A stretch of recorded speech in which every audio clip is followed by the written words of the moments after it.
പ്രകൃതിക്ഷോഭത്തിൽ നിന്നും വിളകൾക്ക് തന്നെ പരിരക്ഷ നൽകുന്ന പ്രധാനമന്ത്രി ഫസൽ ബീമാ യോജന 2025-26 കാലഘട്ടം വരെ നീട്ടി. അതിൻ്റെ വിഹിതം 69,515 കോടിയാക്കി ഉയർത്തിയാണ് കർഷകരെ ഏറ്റവും അധികം പിന്തുണയ്ക്കുന്ന രീതിയിലുള്ള ഒരു പുതുവർഷ സമ്മാനമായി പ്രധാനമന്ത്രി നൽകിയിരിക്കുന്നത്.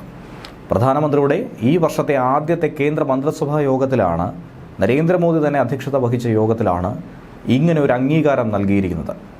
രാജ്യത്തിൻ്റെ പുരോഗമനമായിക്കോട്ടെ, മുന്നോട്ട് പോകായിക്കോട്ടെ, അതിനൊക്കെ തന്നെ അടിത്തറ എന്ന് പറയുന്നത് കർഷകരാണ്. അവരെ പിന്തുണച്ച് മുന്നോട്ട് പോയാൽ മാത്രമേ രാജ്യത്തിന് കൂടുതൽ വളർച്ച കൈവരിക്കാനായി സാധിക്കൂ.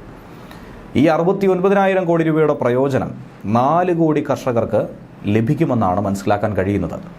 സാങ്കേതിക വിദ്യകൾ ഉപയോഗിച്ചുകൊണ്ട് വളരെ വേഗത്തിൽ ക്ലെയിമുകൾ പൂർത്തീകരിക്കാൻ സാധിക്കും.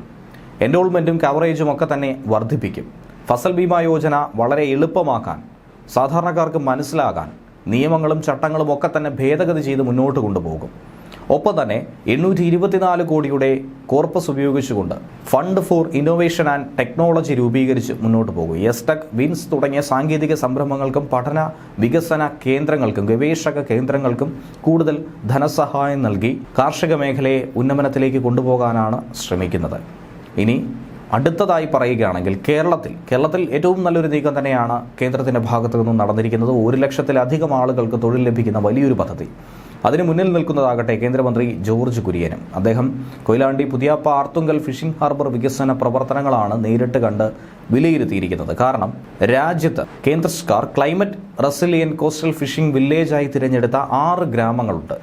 ഈ 6 ഗ്രാമങ്ങളിൽ ഒന്നെന്ന് പറയുന്നത് തോട്ടപ്പള്ളി ഗ്രാമമാണ്. അദ്ദേഹം അവിടെയും ഒരു സന്ദർശനം നടത്തിയിരുന്നു. കാരണം കേരളത്തിലെ മത്സ്യബന്ധന മേഖലയിലടക്കം അടിസ്ഥാന സൗകര്യ വികസനം മുന്നിൽ കണ്ട് അവിടങ്ങളിൽ തൊഴിലവസരങ്ങൾ സൃഷ്ടിക്കാനുള്ള നീക്കങ്ങൾക്ക് ലക്ഷ്യം വെച്ചുകൊണ്ട് 5ഓളം പദ്ധതികളാണ് ആരംഭിച്ചിരിക്കുന്നത്. 2024 ഓഗസ്റ്റ് 30 അതിൻ്റെ ഒരു തറക്കല്ലിടൽ പദ്ധതി പ്രധാനമന്ത്രി തന്നെ ഉദ്ഘാടനം ചെയ്തിരുന്നു. അതിൽ 126 കോടിയുടെ പദ്ധതിയാണ്. മത്സ്യസമ്പദ യോജന പ്രകാരം 4 പദ്ധതികളുമാണ്. Fisheries and aquaculture infrastructure development fund വഴി 161 കോടി രൂപയുടെ മുതൽ മുടക്കുള്ള ഫിഷിംഗ് ഹാർബർ പദ്ധതിയുമൊക്കെ ഇതിൽ ഉൾപ്പെടുകയാണ്. ഇതൊക്കെ പറയുമ്പോഴും 1.5 ലക്ഷത്തോളം ആളുകൾക്ക് പുതിയൊരു തൊഴിലവസരമാണ് ഇവിടെ സൃഷ്ടിക്കപ്പെടുന്നത്. കേരളത്തിലെ ഇപ്പോഴത്തെ സാഹചര്യം അനുസരിച്ച് നോക്കുകയാണെങ്കിൽ വലിയ അനുഗ്രഹമായി തന്നെയാണ് ഇതിനെ നോക്കിക്കാണുന്നത്. കാരണം 1,47,522 പുതിയ തൊഴിലവസരങ്ങളാണ് ഇതിലുണ്ടാകുന്നത്. ഇതുകൂടാതെ 2 ലക്ഷത്തിലധികം പുതിയ തൊഴിലുകൾ അനുബന്ധ മേഖലയിലും സൃഷ്ടിക്കപ്പെടുമെന്നുള്ളത് യാഥാർത്ഥ്യം. ആകെ മൊത്തം 3.5 ലക്ഷത്തോളം ആളുകൾക്ക് തൊഴിൽ ലഭ്യമാകുന്നു എന്നുള്ള വലിയൊരു വാർത്തയാണ് നമുക്ക് ലഭിക്കുന്നത്. കോഴിക്കോട് ജില്ലയിലെ പുതിയാപ്പ ഹാർബർ നവീകരണവും ആധുനികവൽക്കരണത്തിനുമായി 16 കോടി രൂപ ചിലവായി അനുവദിച്ചിട്ടുണ്ട്.